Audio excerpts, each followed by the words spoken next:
ये दुर्ग Chhattisgarh railway station है। हम लोग 10 जनवरी 2021 को बलिया से दुर्ग आए। आज 12 जनवरी 2021 को बिलासपुर हाईकोर्ट जा रहे हैं क्योंकि मेरे दीदी के कातिल देवर देवरानी ननद की हाई कोर्ट में बेल का कागज़ लगा है।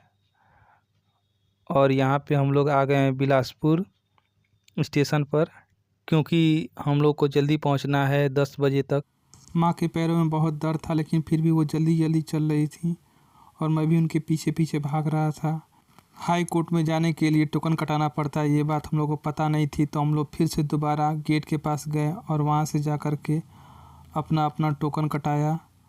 और कटाने के बाद हम लोग मेन गेट से अंदर गए और अंदर जाने के बाद देखा तो सब कुछ डिजिटल था और सामने मुकदमे दिख रहे थे, लेकिन हम लोग कुछ समझ नहीं आ रहा था। मैं और मेरी माँ दोनों लोग बैठ कर के वकील का इंतज़ार करने लगे। थोड़ी देर बाद वकील साहब आए और उन्होंने बताया कि आप लोगों का नंबर 3 बजे तक आएगा और आप लोग यहाँ बैठो मत, यहाँ पे भीड़ लगाना अलाउ नहीं है। तो मैं और मेरी माँ दोनों लोग वहाँ से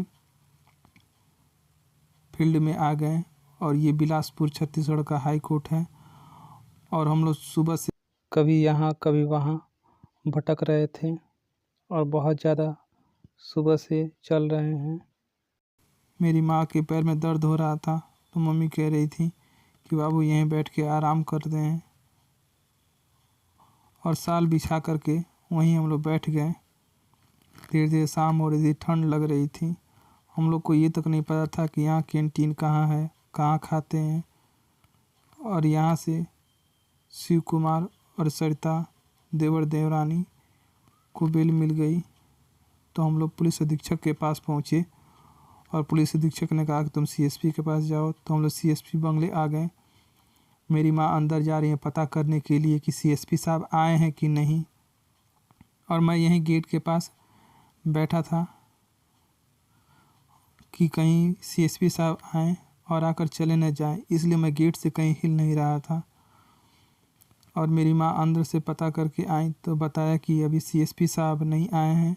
हम लोग गेट के पास आकर के बैठ कर के सीएसपी साहब का इंतज़ार करने लगे। और माँ ने बताया कि अंदर के लोग बता रहे थे कि यहीं पे सीएसपी साहब की गाड़ी आकर के लगेगी। सरकारी वकील को फ़ोन किया जिनका नाम अरशद खान है। उन्होंने कहा कि ठीक है मैं आ रहा हूँ। करते करते 2-3 घंटे बाद वो आए और आने के बाद कहें कि सीएसपी साहब अभी नहीं आए हैं, रुक जाओ अभी फ़ोन लगाते हैं हम। इधर उधर की बात करके कहें कि वो सामने जो दिख रहा है ना पुलिस हेडक्वार्टर, वहाँ जा कर के पता करो कि सीएसपी साहब कहाँ हैं। तो उन्होंने बताया कि सीएसपी साहब कोर्ट में पीसी में गए हुए हैं और वो कब तक आएंगे कुछ ठीक नहीं है। हो सकता है कि शाम को 6-7 बजे तक आएँ। तो हम लोग वहीं बैठ कर के इंतज़ार करने लगे क्योंकि वकील कह रहे थे कि यहीं बैठो, यहाँ से कहीं जाना मत, नहीं तो आएंगे और चले जाएंगे। जैसे ही वह आए तो मुझे खबर ज़रूर करना। तो कहें ठीक है सर, हम लोग फ़ोन करेंगे कह कर के बैठे थे। ठंड लग रही थी, शाम हो गई थी। तो हम लोग यहाँ पे एक बीच में एक गोल सा था, उसी में घास उस लगी हुई थी, उसी में आकर के मैं और मेरी माँ दोनों लोग बैठे। मेरी माँ ने कहा कि बाबू सुबह से कुछ खाए नहीं हैं, निकले थे। तो मैं 3-4 किलोमीटर दूर जा कर के नमकीन और बिस्कुट मिला क्योंकि आसपास कोई दुकानें नहीं थी और सारी दुकानें मैक्सिमम बंद थी।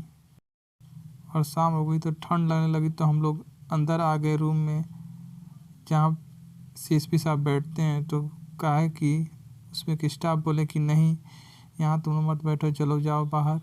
तो हम लोग कहा सर बाहर ठंडी बहुत लग रही है, हम लोग को ये रहने दीजिए। माँ को गमछी दे दी ओढ़ने के लिए, ठंड लग रही थी। तो 7 बजे रात में सीएसपी साहब आए। हम लोगों ने अरशद खान वकील को कॉल किया तो वकील, और जब हम लोग अंदर गए तो सीएसपी सुनने को तैयार नहीं थे। हम लोग को बाहर कर दिए और कहें कि वकील साहब से क्या बात है हम लोग को नहीं पता। हम लोग ठंड लग रही थी तो हम लोग स्टेशन वापस